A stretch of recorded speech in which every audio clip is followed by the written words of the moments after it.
Hello everyone, आप सबका स्वागत है। ये जो अपना रेलवे का प्रीवियस ईयर क्वेश्चंस का मास्टर कोर्स चल रहा है, आज इसका 8वां दिन है। इससे पहले टोटल 7 क्लास हम लोगों ने कंप्लीट कर लिया और आप जानते हैं कि इस कोर्स में 2019 से अब तक के रेलवे के इन सारे एग्जाम्स के सवालों को शामिल किया गया है। ठीक है। और टाइप की अगर बात करें तो टोटल 8 टाइप जो है हम लोग इससे पहले कवर कर चुके हैं। आज की क्लास में 2 टाइप कवर करने वाले हैं, टाइप 9 और टाइप 10। टाइप 9 की अगर बात करें तो ये है आय व्यय और बचत में परिवर्तन पर आधारित। ठीक है। और टाइप 10 की अगर बात करें तो ये है मूल्य, उपभोग और खर्च पर आधारित। तो आज की क्लास में ये दोनों टाइप हम लोग कवर कर लेंगे। ठीक है। और एक बात की आप जानते हैं, मैं अपने गांव में हूँ, इस वजह से हमें ये क्लास टैबलेट में रिकॉर्ड करना पड़ रहा है, तो इंटरफेस थोड़ा सा अलग है, आप उतना मैनेज कर लेंगे। ठीक है। तो चलिए शुरू करते हैं। उससे पहले चैनल पर नए हैं तो चैनल को सब्सक्राइब कर लीजिए। ठीक है, आगे बढ़ते हैं। ये रहा आपका पहला सवाल। इसमें कह रहा है कोई व्यक्ति अपनी आय का 70% खर्च करता है। यदि उसकी आय में 20% की वृद्धि होती है और उसके व्यय में 25% की वृद्धि होती है, तो उसकी बचत में प्रतिशत परिवर्तन ज्ञात कीजिए। ठीक है। तो देखिए, इसी तरह के सवालों को हमने नाम दिया आय, व्यय और बचत में परिवर्तन पर आधारित। ठीक है। तो इस तरह के सवालों को आप 2-3 तरीके से सॉल्व कर सकते हैं, लेकिन आपको देखना है पहले कि ये सवाल में हमसे पूछ क्या रहा है। ये पूछ रहा है प्रतिशत परिवर्तन ज्ञात कीजिए, यानी डायरेक्ट परसेंटेज हमसे पूछ रहा है। जब भी डायरेक्ट परसेंटेज पूछे तो आपको डेविएशन से इसको सॉल्व करना है। तो देखिए, यहाँ पर इसने कहा है अपनी आय का 70% खर्च करता है, तो 70% का फ्रैक्शन सबको पता है 7/10 होता है। यानी 10 अगर इस व्यक्ति का इनकम है तो ये 7 क्या होगा, ये इसका एक्सपेंडिचर हो जाएगा, यानी खर्च। तो कोई भी बता सकता है अगर 10 कमा के 7 खर्च कर रहा है तो 3 यूनिट जो है इसका सेविंग होगा। ठीक है। और अगर आपको डेविएशन से करना है तो सबसे पहले खर्च यानी एक्सपेंडिचर और सेविंग का रेशियो फाइंड करना होगा। तो खर्च आप देख रहे हैं यहाँ पर कितना है, 7 यूनिट है, और सेविंग कितना है, ये है 3 यूनिट। तो 7:3 में इसका खर्च और बचत है। अब ये कह रहा है कि आय में 20% का वृद्धि हो रहा है, तो आय में अगर चेंज हो रहा है तो जाहिर सी बात है कि इसका खर्च या फिर बचत, या तो दोनों या कोई एक यहाँ पर परिवर्तित होगा। ठीक है। तो आगे कहा है कि व्यय में 25% की वृद्धि होती है, यानी ये जो व्यय है इसका एक्सपेंडिचर, ये 25% बढ़ गया। ठीक है, प्लस में लिखेंगे। और बचत में प्रतिशत परिवर्तन हमें फाइंड करना है, तो ये वाला वैल्यू आपको फाइंड करना है। लेकिन ओवरऑल जो इसका आय बढ़ा है वो कितना है, 20%, यानी 20% जो इसका आय बढ़ गया है। ठीक है। तो ये चीज आप समझ गए होंगे। अब आपको फाइंड करना है कि सेविंग का परसेंटेज इंक्रीज कितना है। तो देखिए, ये ओवरऑल है, यानी इनकम में चेंज है 20%। खर्च 25% बढ़ा, तो ये वैल्यू से ये 25 ज्यादा है। इसका मतलब ये जो सेविंग है ये 20 से कम होगा। कितना कम होगा तो वो आपको फाइंड करना होगा। तो 20% माइनस माइनस कितना करना है, ये देखिए, ये 20 से 25 कितना ज्यादा है, 5 ज्यादा है। ठीक है, यहाँ पर लिख देते हैं 5 ज्यादा है, लेकिन क्वांटिटी इसका कितना है, 7 है, तो 7 बचे 35 ज्यादा हो गया। ठीक है। तो 35 ज्यादा हुआ, तो 35 आपको लेना है, लेकिन ये क्वांटिटी देखिए आप 3 है, तो 3 से इसको डिवाइड करना है। ठीक है। तो इतना परसेंट यहाँ पर माइनस होगा, तो फाइनली आपको वो मिल जाएगा जितना ये परिवर्तित हुआ है। ठीक है? तो ये कितना हो गया, 3 से डिवाइड करिए 35 को, ये आ जाएगा 11/2/3%। ठीक है। अब 20 में से 11/2/3% आप माइनस करेंगे तो कितना आ जाएगा, ये आ जाएगा 8/1/3%। ठीक है। तो ये डायरेक्ट परसेंटेज आपको यहाँ पर मिल गया है। अगर ये वैल्यू प्लस में आ रहा है तो वृद्धि वाला आपको आंसर लगाना है। अगर ये वैल्यू माइनस में आ रहा है, ठीक है, तो आपको कमी वाला यहाँ पर आंसर लगाना है। तो इस केस में जो है प्लस में आ रहा है ये वैल्यू, तो वृद्धि वाला हमारा करेक्ट आंसर होगा। ठीक है। तो ये हो गया इस तरीके से, और आगे जो सवाल है उसको हम आपको दूसरा तरीके से बताएंगे। चलिए आगे देखते हैं। ये रहा आपका दूसरा सवाल। इसमें कह रहा है विकास अपने वेतन का 80% खर्च करता है, उसके वेतन में 25% की वृद्धि हुई और उसके व्यय में 15% की वृद्धि हुई, उसकी बचत में प्रतिशत वृद्धि कितनी है। ठीक है। तो पिछले सवाल के जैसा ये भी है, लेकिन यहाँ पर आपको बेसिक तरीका से सॉल्व करना है। तो बेसिक तरीका में आपको क्या करना है, इनकम को मान लेना है 100 यूनिट। ठीक है, हमने माना इनकम कितना है इसका 100 है। तो इनकम बराबर क्या, खर्च यानी एक्सपेंडिचर प्लस सेविंग। ये चीज तो आपको पता ही होगा पहले से। अगर 100 आपने इनकम माना और सवाल में ये कह रहा है कि 80% खर्च करता है, तो खर्च में कितना जाएगा, 100 का 80% यानी 80 यूनिट। तो बचा कितना 20, जो कि जाएगा बचत में यानी सेविंग में। तो इतना करने के बाद अब आपको देखना है कि सवाल में क्या कहा है। इसने कहा है कि वेतन में 25% की वृद्धि हुई। तो वेतन 100 माना, 25% अगर बढ़ाएंगे तो कितना बढ़ेगा, 25 यूनिट। व्यय में 15% की वृद्धि, तो व्यय पहले कितना था, 80 था। ठीक है, 15% इसका निकालिए, कितना होगा 12। तो 12 यहाँ पर बढ़ गया इसका खर्च। तो 25 ज्यादा कमाया, 12 खर्च में चला गया, तो बचा कितना 13, वही चला जाएगा यहाँ पर सेविंग में। अब आपको निकालना है परसेंटेज चेंज। ठीक है, तो ये जो 13 आपको मिला है ये क्या है, प्लस में है कि माइनस में है, तो आप कहेंगे प्लस में है। प्लस में इसका मतलब इसका बचत जो है बढ़ गया, कितना बढ़ा 13। 13 बढ़ा किसके ऊपर, बेस वैल्यू क्या है 20 है, तो ये रहेगा। तो 13/20 कितना परसेंट होगा, तो आप कहेंगे 1/20 होता है 5%। उसका 13 गुना करेंगे तो ये हो जाएगा 65%। ठीक है, तो कुल मिला के हम बोल सकते हैं कि इसका जो बचत है वो 65% बढ़ गया। ऑप्शन नंबर डी हमारा करेक्ट आंसर होगा। ठीक है, आगे बढ़ते हैं। यदि रोहन की आय 20% बढ़ जाती है और उसका व्यय 10% बढ़ जाता है, तो उसकी बचत में 1200 रुपए की वृद्धि होती है। यदि उसकी मूल आय 12,000 रुपए थी तो उसका मूल व्यय कितना था। ठीक है, देखिए बहुत ही अच्छा सवाल है, ये बाद में सॉल्व करना चाहिए था हमें।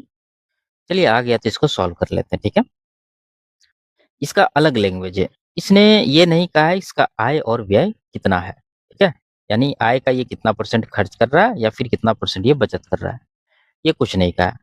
ये डायरेक्ट कहा है कि आय 20% बढ़ा है और व्यय 10% बढ़ जाता है, उसके बाद ये सब चीज होता है। तो इसमें क्या करना है आपको, व्यय की अगर बात करें तो 20% बढ़ रहा है, इसका फ्रैक्शन सबको पता है 1/5 होता है। तो ये फ्रैक्शन के नीचे 5 आ रहा है, तो 5x में आपको मानना है इसका इनकम। इनकम कितना हो जाएगा 5x।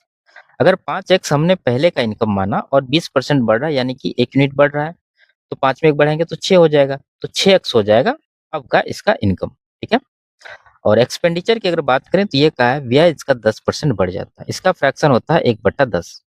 तो यहाँ पर आपको 10y मान लेना है इनिशियल एक्सपेंडिचर। तो 10y ये हो गया, और एक यहाँ पर वृद्धि होगा तो 11y हो जाएगा वृद्धि के बाद वाला इसका व्यय। ठीक है, अब देखिए, अब आप यहाँ पर देखते हैं तो ये इसका इनकम है 5x, खर्च कितना है 10y।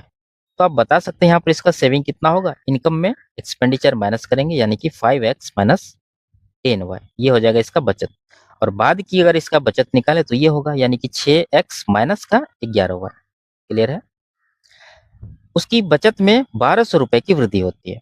अब देखिए, पहले का बचत ये है, अब का ये है, तो वृद्धि कितना हुआ हम लोग घटा के निकाल सकते हैं। और एक्चुअल वृद्धि यहाँ पर दे रखा है 1200 रुपए, तो घटा लीजिए आप। ठीक है, तो 6x में 5x घटेगा तो यहाँ पर x बचेगा, और यहाँ माइनस का 11y है, और यहाँ पर 10y आपको माइनस करना है। तो यहाँ माइनस लगा तो कुल मिला के प्लस हो जाएगा, तो कुल मिला के बोल सकते हैं x माइनस वाई का वैल्यू ये 1200 के बराबर होगा, ये 1200। ठीक है, क्लियर है, यहाँ तक आप समझ गए होंगे। हमने क्या किया, नीचे वाले में से ऊपर वाले को माइनस किया। अब ये चीज तो हमें मिल गया, एक्स और वाई दो वेरिएबल है तो किसी एक को हटाना पड़ेगा यहाँ से, तो कहाँ से हटाएंगे आप। ये डेटा देखिए, सवाल में कहा है मूल आय इसका 12,000 रुपए है, जबकि हमने मूल आय कितना माना है 5x। तो ये 5x 12,000 के बराबर हम लोग कर सकते हैं। तो x का वैल्यू यहाँ से मिल जाएगा कितना, 24 पे 2 जीरो यानी कि 2400 रुपए। तो x का वैल्यू यहाँ पर 2400 रखिए, और 12 से इस तरफ से आएगा घट जाएगा 1200, और ये जो y है माइनस में इस तरफ भेज दीजिए, तो y का वैल्यू यहाँ से कितना मिल जाएगा आपको 1200 रुपए। और हमें फाइंड क्या करना है, उसका मूल व्यय कितना था। तो मूल व्यय क्या है, एक्सपेंडिचर में मूल मतलब पहले वाला जो ओरिजिनल था 10y, y का वैल्यू 1200 है, तो 10y का निकालेंगे तो कितना हो जाएगा 12,000। ठीक है, तो यहाँ पर ऑप्शन नंबर डी आपका जो है करेक्ट आंसर हो जाएगा। ठीक है, आगे बढ़ते हैं। इसमें कह रहा है मान लीजिए कि अमर की आय और व्यय का अनुपात 8:5 है। यदि आय में 40% की वृद्धि होती है और व्यय में 10% की कमी होती है और प्रारंभिक व्यय 10,000 है, तो इन परिवर्तनों के बाद बचत की राशि कितनी होगी? ठीक है, ये भी सवाल पिछले सवाल के जैसा है। चलिए बनाते हैं इसको। आय और व्यय का अनुपात 8:5 है, यानी इनकम अगर 8 है तो इसका एक्सपेंडिचर कितना होगा? 5 होगा। तो आप बता सकते हैं इसका सेविंग यानी बचत कितना होगा? 8 माइनस 5 3 होगा। क्लियर है यहाँ तक? अब आय में 40% का वृद्धि हुआ, तो आय है 8, 8 का 40% तो आराम से हम लोग निकाल नहीं सकते हैं। तो क्या करेंगे? एक एक जीरो लगाएंगे ताकि कैलकुलेशन हमारा आसान हो जाए। अगर आप जीरो लगा दिए हैं तो 80 का 40% आप निकाल सकते हैं। कितना होगा? 8 चौके 32। ठीक है, तो 32 का यहाँ पर वृद्धि हुआ आय में, और व्यय में 10% का कमी हुआ। व्यय कितना है? 50। 10% का कमी मतलब 5 का कमी, तो 5 का यहाँ पर कमी हो गया खर्च में। ठीक है, अब देखिए, अब आपको सेविंग में पता करना कि क्या हुआ। 32 आपने एक्स्ट्रा कमाया, आपका खर्च भी 5 का कटौती हो गया खर्च में, तो कुल मिला के 32 5 37 का आपने क्या किया? बचत कर लिया। ठीक है, तो 37 का बचत हो गया। सवाल में कहा है कि प्रारंभिक व्यय 10,000 है, यानी परिवर्तनों के बाद बचत की राशि कितनी होगी? पहले का बचत था इसका 30 और वृद्धि हुआ कितना? 37, तो कुल मिला के बचत कितना हो गया? 67 का। 67 का बचत हुआ, तो इसी का वैल्यू आपको फाइंड करना है। ठीक है, तो 67 का मल्टीपल आप देख सकते हैं कितना हो जाएगा? 134। ऑप्शन नंबर 1 में है 13,400। ठीक है, 134 यहाँ पर हमने देखा। अब यहाँ पर आप निकालेंगे इसको कैसे? प्रारंभिक व्यय 10,000 दे रखा है। प्रारंभिक व्यय अगर आप देखते हैं यहाँ पर तो 50 यूनिट आया था, तो ये जो 10,000 रुपए है ये 50 यूनिट का वैल्यू है। हमें निकालना है 67 यूनिट का, तो इससे काटेंगे इसको, 200 बार में कटेगा। 200 गुना 67 करेंगे तो 67 गुना 134 होता है, और उस पर आ जाएगा 2 जीरो, तो कुल मिला के 13,400 रुपया हमारा करेक्ट आंसर निकल के आएगा। Option number 1। ठीक है, आगे। आर का व्यय उसके वेतन का 65% है। यदि उसका वेतन 10% बढ़ जाता है और उसकी बचत पिछली बचत से 3150 रुपये अधिक हो जाती है, तो अब उसका व्यय उसके वेतन का 60% हो जाता है। उसका वर्तमान वेतन कितना है? रुपया में आपको बताना है। ठीक है, तो वही तरीका आपको लगाना है। यहाँ पर इनकम को मानेंगे क्या? 100 यूनिट। तो यहाँ पर इसका जो खर्च है यानी एक्सपेंडिचर वो कितना होगा? 65 हो जाएगा। ठीक है, और सेविंग कितना होगा? 100 में 65 माइनस करेंगे तो 35 यूनिट जो है यहाँ पर सेविंग होगा। क्लियर है? अब यदि उसका वेतन 10% बढ़ जाता है, तो वेतन अगर 10% बढ़ेगा तो कितना बढ़ेगा? 10 बढ़ेगा। लेकिन यहाँ पर भी आपको ध्यान देना है कि इसने कहा है कि अब उसका व्यय उसके वेतन का 60% है, यानी यहाँ पर आपको बढ़ने के बाद वाला वेतन लेना है। ठीक है, तो सीधा सीधा 100 में 10 बढ़ा दीजिए तो 110 हो जाएगा अब का वेतन इसका बढ़ने के बाद। उसकी बचत पिछली बचत से इतना अधिक हो जाता है और अब उसका व्यय उसके वेतन का 60% है, तो अब उसका वेतन कितना है? 110 है। इसका 60% कितना होगा? 11 छक्के 66, यानी अब इसका खर्च है 66। तो 110 इसका इनकम है, 66 इसका खर्च है, तो सेविंग कितना होगा? माइनस कर लीजिए आप, तो 34 10 44 यूनिट जो इसका आपका बचत होगा इसका। ठीक है, अब देखिए, पहले 35 बचा रहा था, अब 44 बचा रहा है, तो कितना अधिक बचाया? आप कहेंगे 9 जो है इसका अधिक होगा बचत। लेकिन सवाल में इसने कहा है कि उसकी बचत पिछली बचत से 3150 अधिक हो जाता है, तो ये 9 यूनिट का वैल्यू 3150 के बराबर होगा। ठीक है, तो अब उसका व्यय उसके वेतन का ये हो जाता है। उसका वर्तमान वेतन आपको ज्ञात करना है, तो 9 यूनिट का वैल्यू ये है। वर्तमान वेतन मतलब बढ़ने के बाद 110 है, तो 110 यूनिट का वैल्यू आपको फाइंड करना है। आप पहले ही 11 का मल्टीपल देख सकते थे ऑप्शन में, अगर एक ऑप्शन मिलता तो आप आंसर लगा देते। ठीक है, ये नहीं है, ये भी नहीं है, ये भी नहीं है, ये जो आपका 11 का मल्टीपल है ऑप्शन नंबर 4। वैसे अगर आपको निकालना तो 9 से इसको डिवाइड करेंगे, कितना आएगा? 9 तिया 27, 9 पचा 45, 350 आ रहा है, तो 350 गुना इसे भी आपको कर देना है। ठीक है, जीरो आएगा, 2 बार, ठीक है। 11 पचे 55, 11 तिया 33, 5 38, 38,500 रुपया इसका करेक्ट आंसर होगा, ऑप्शन नंबर 4। आगे, रमन की आय 50,400 है। वो अपनी आय का 7.5% बचत करता है। यदि उसकी आय में 26% की और व्यय में 45% की वृद्धि होती है तो उसकी बचत में क्या होगी, वृद्धि या कमी आपको रुपया में बताना है, ठीक है। तो इसको भी उसी तरह से सॉल्व करेंगे। यहाँ पर इनकम, एक्सपेंडिचर और सेविंग। इनकम कितना माने ताकि कैलकुलेशन हमारा थोड़ा सा आसान हो जाए। 100 अगर आप मानते हैं तो बचत 7.5% यानी 7.5 पॉइंट में आएगा। तो क्या करेंगे आप, 200 मान लीजिए इसका सेविंग है, इनकम है, ठीक है। तो इनकम अगर 200 यूनिट माना तो बचत कितना होगा, 200 का 7.5% यानी कि 15 यूनिट। तो खर्च इसका कितना होगा, 200 में 15 माइनस करेंगे तो 185 यूनिट इसका खर्च हो जाएगा, ठीक है। इतना चीज आपको कर लेना है। अब इसने क्या कहा है कि उसकी आय में 26% की और व्यय में 45% की वृद्धि होती है। तो आय 200 है, 26% निकालिए, इसका कितना हो जाएगा, 52, यानी कि 52 यूनिट का यहाँ पर इंक्रीज होगा। अब व्यय में 45% की वृद्धि। अब व्यय है 150, इसका 45% आपको फाइंड करना ही पड़ेगा इस सवाल को सॉल्व करने के लिए, ठीक है। तो 185 है, इसका 45% मतलब 9/20, ठीक है।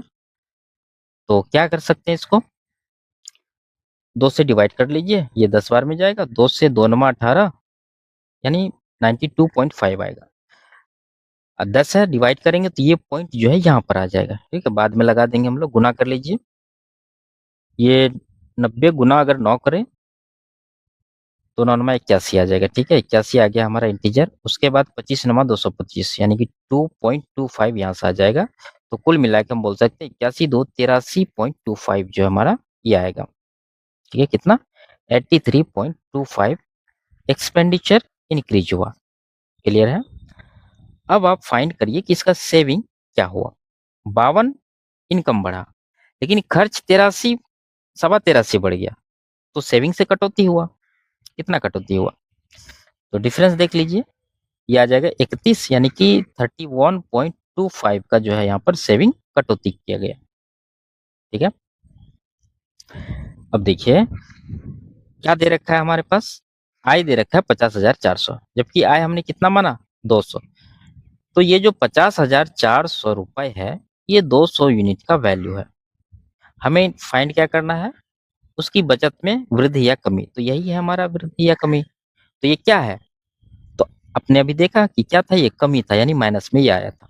तो 31.25 का वैल्यू आपको फाइंड करना है। तो 2 जीरो यहाँ से काट दीजिए, 2 से भी कट जाएगा ये 25 और 2 यानी कि 252 गुना इतना करना है, ठीक है। तो क्या कर सकते हैं, यहाँ पर गुना करना थोड़ा सा कठिन लग रहा है। 31 का पहाड़ा आप जानते होंगे, नहीं जानते तो आपको पता होना चाहिए। 31 दूना 62 होता है, बचा 6।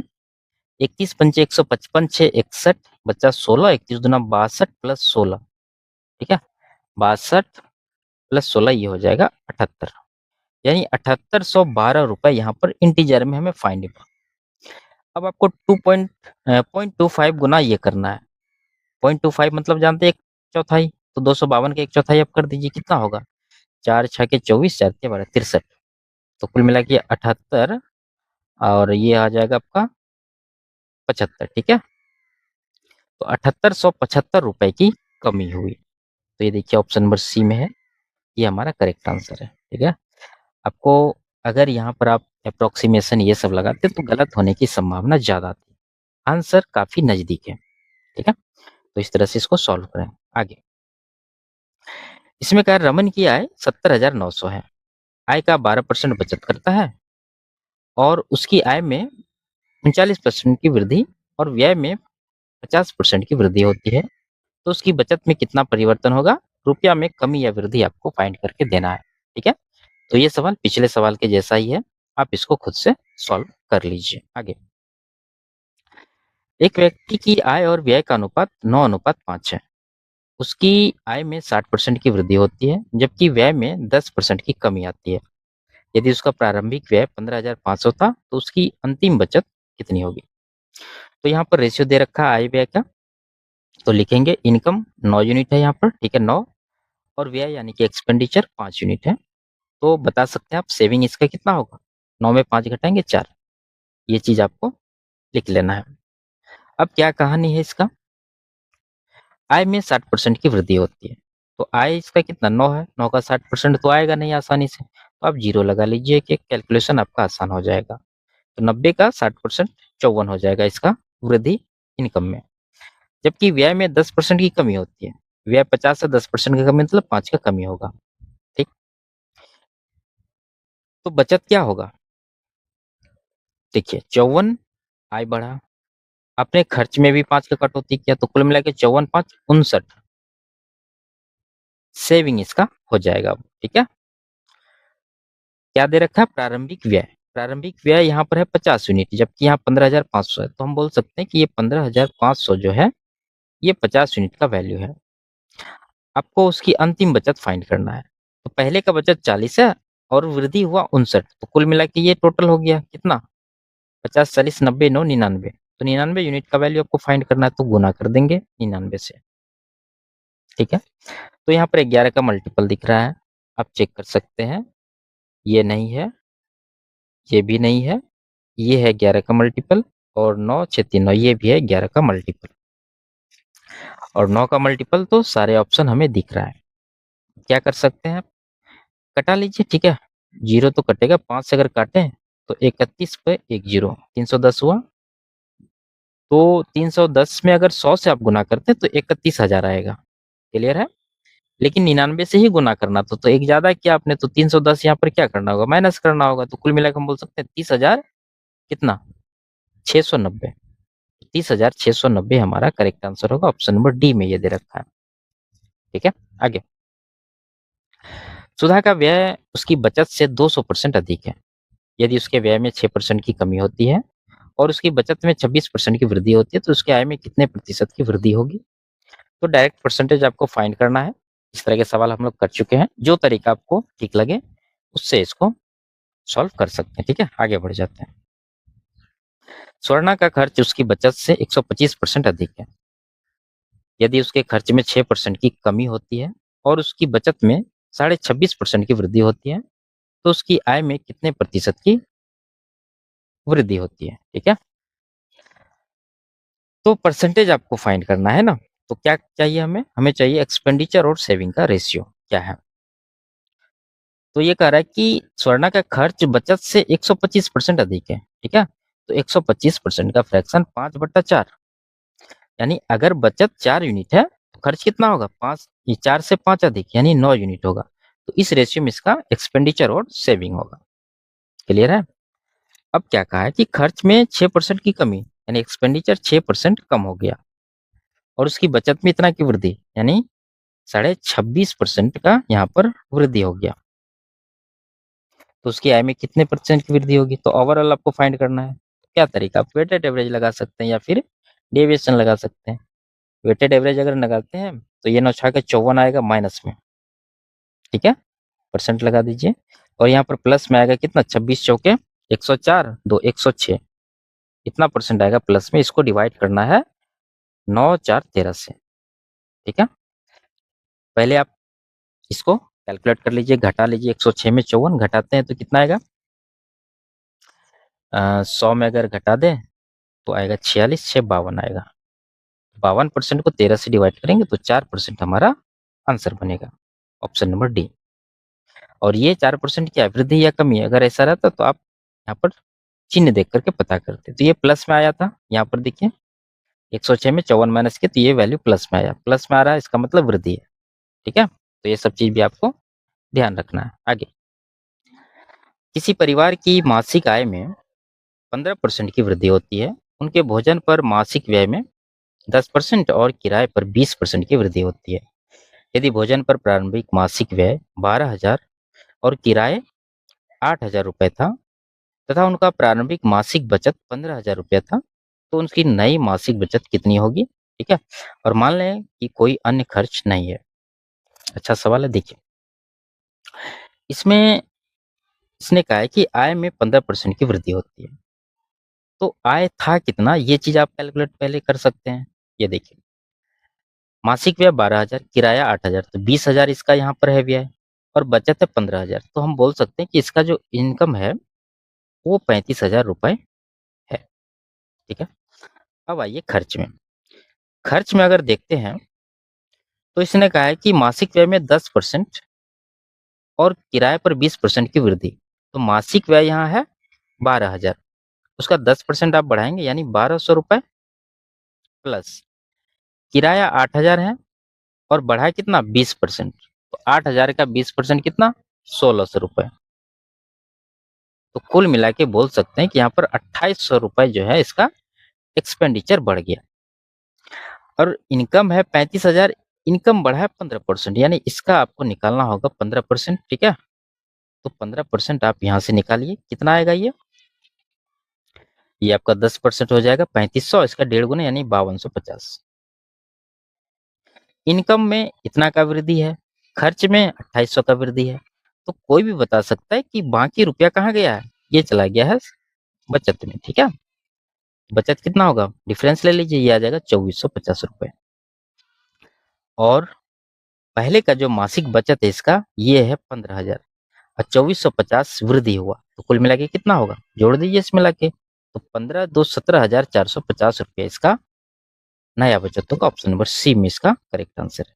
ठीक है। आगे, राज्य की मासिक आय 50,000 रुपया है। वो अपनी आय का 40% घरेलू व्यय पर खर्च करता है और शेष राशि की बचत करता है। यदि उसकी आय में 10% की वृद्धि होती है और घरेलू व्यय पर उसका खर्च वृद्धि के बाद आय का 40% बना रहता है, तो वृद्धि के बाद उसके द्वारा बचत की गई राशि की गणना कीजिए। ठीक है। तो पिछले सवाल के जैसा ही है, थोड़ा सा अलग है। यहाँ पर देखिए, इनकम को हमने माना 100, तो इनका एक्सपेंडिचर जो ये घरेलू व्यय है वो कितना होगा, 100 का 40% यानी 40 हो जाएगा। तो सेविंग कितना बचा, 60 बचा।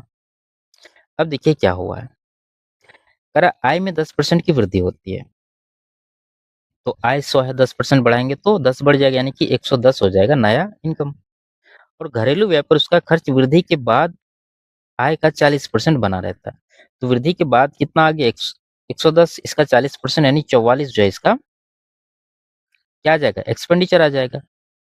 तो वृद्धि के बाद इसका बचत कितना होगा, देखिए 110 है, 44 इसका खर्च में है, तो सेविंग कितना बचा, डिफरेंस ले लेंगे आप। तो यहाँ पर आ जाएगा आपका 60 से 66 का जो है सेविंग हो जाएगा।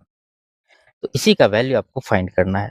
और दे क्या रखा है, मासिक आय 50,000 यानी इनिशियल जो इनकम था 100, इसका वैल्यू। तो हम बोल सकते हैं कि ये जो 50,000 रुपए है ये 100 यूनिट का वैल्यू है। हमें फाइंड करना अब का बचत यानी कि 66 का। 11 का मल्टीपल आप देख सकते थे, यहाँ पर ये नहीं है, ये भी नहीं है, ये है, ये नहीं है। ठीक है। और कैलकुलेट अगर करना चाहें तो 0 काट देंगे, 66 पंचे यानी कि 330 और उस पर ला देंगे 2 जीरो, तो 33,000 रुपया जो है इसका आंसर होगा। Option number C.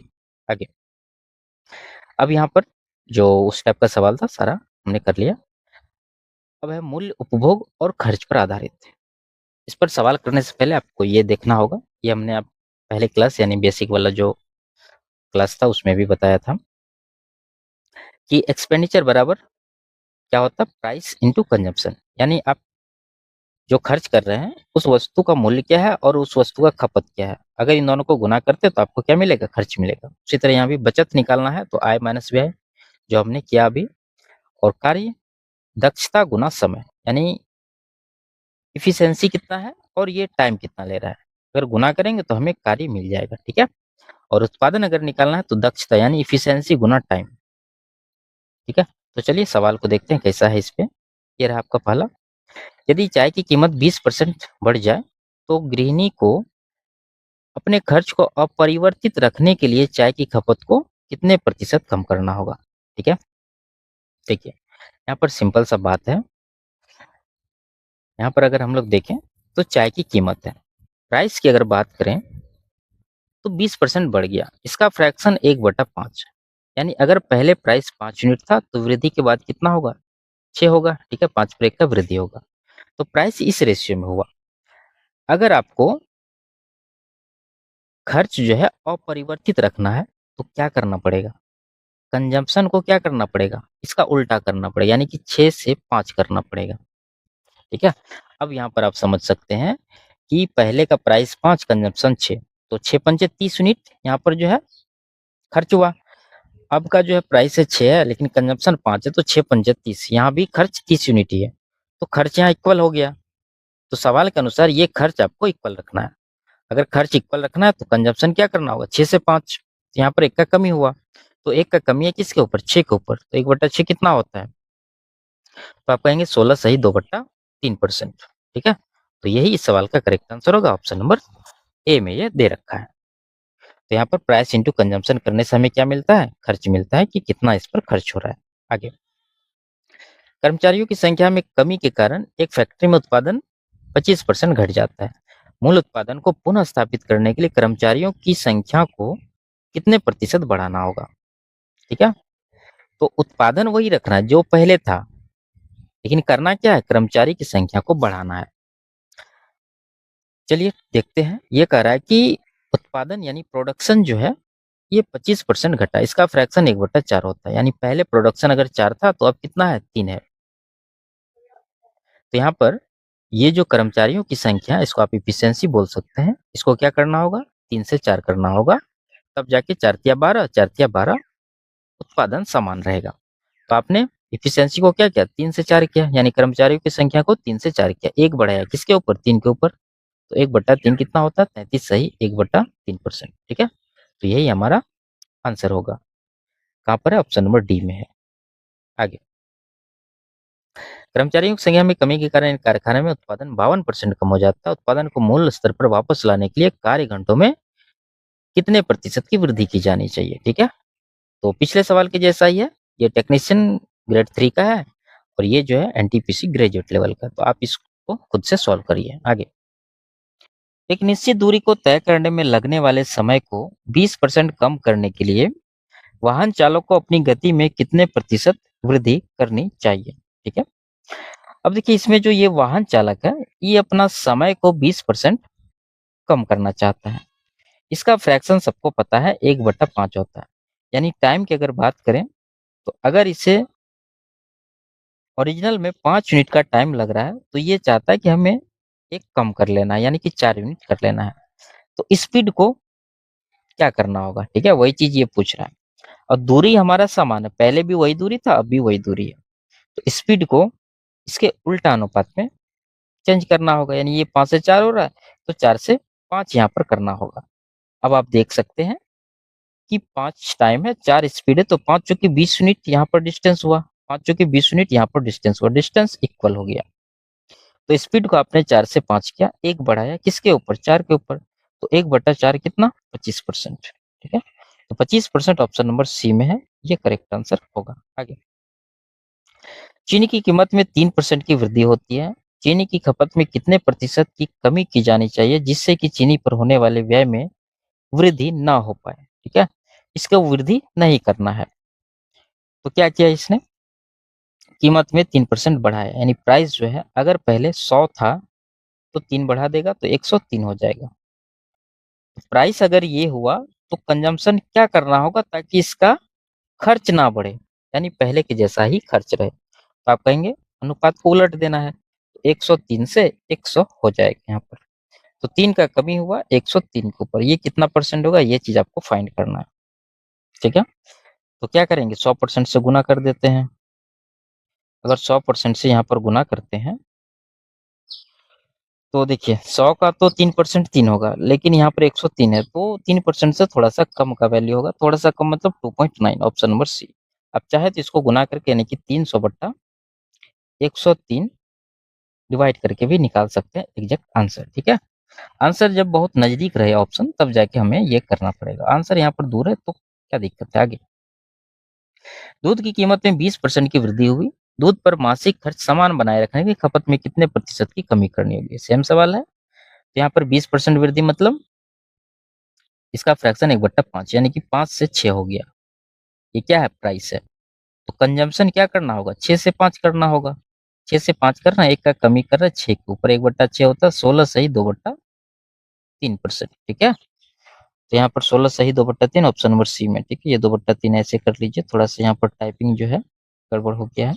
आगे, एक कमीज के मूल्य में 20% की वृद्धि की जाती है और फिर 20% की कमी की जाती है। मूल्य में निवल प्रतिशत परिवर्तन क्या है? ठीक है, तो ये देखिए अलग टाइप का सवाल है, ये हम लोग कर चुके हैं। ये है सक्सेसिव परसेंटेज चेंज वाले सवाल, फॉर्मूला लगा के आप आराम से नेट चेंज निकाल सकते हैं। ठीक है, तो इसको हम छोड़ रहे हैं आगे।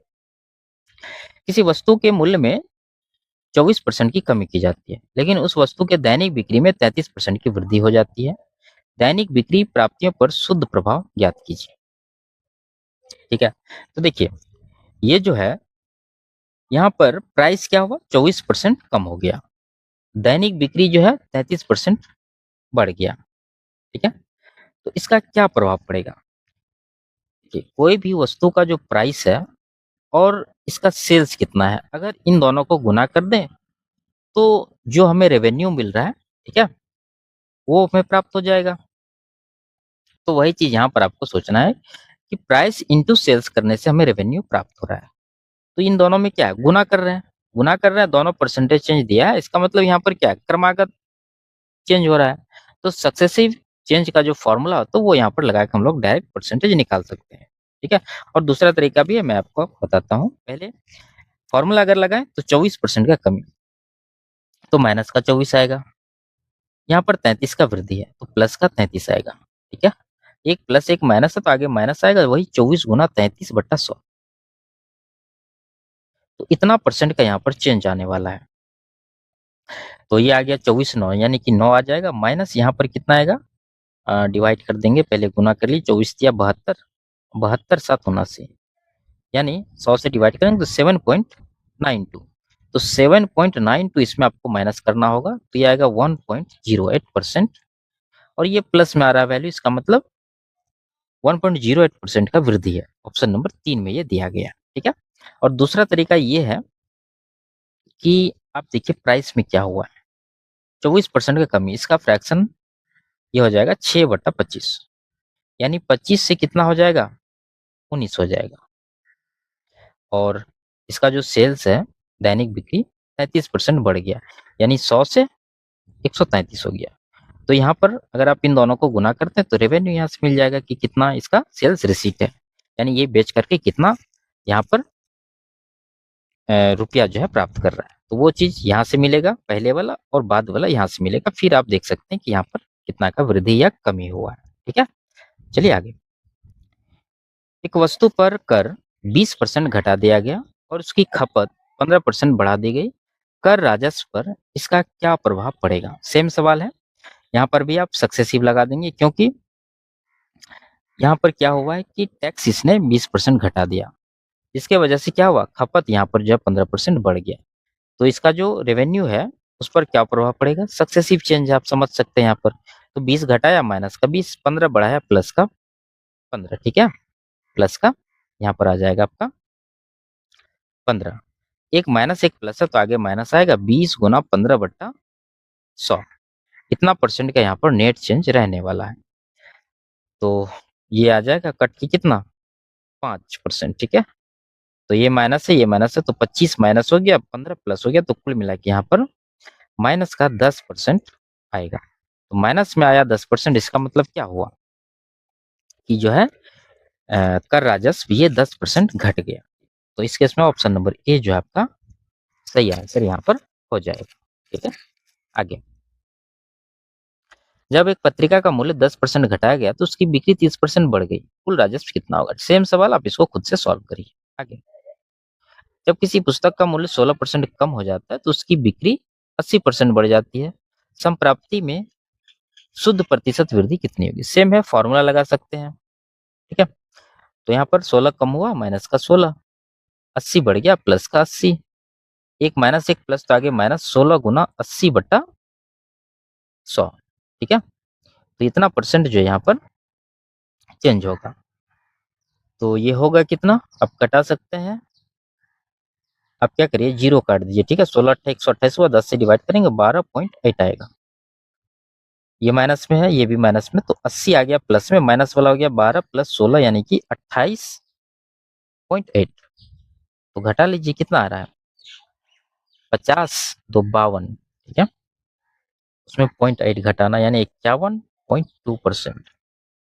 ऑप्शन नंबर डी में कुछ नहीं है, इस तरह के सवाल में सब बस आपको लैंग्वेज पकड़ना है और फॉर्मूला लगा के डायरेक्ट परसेंट कैलकुलेट कर लेना। आगे, पेट्रोल की कीमत 75% बढ़ जाती है, उसकी खपत कितने प्रतिशत कम की जानी चाहिए ताकि इस पर खर्च केवल 33% बढ़े।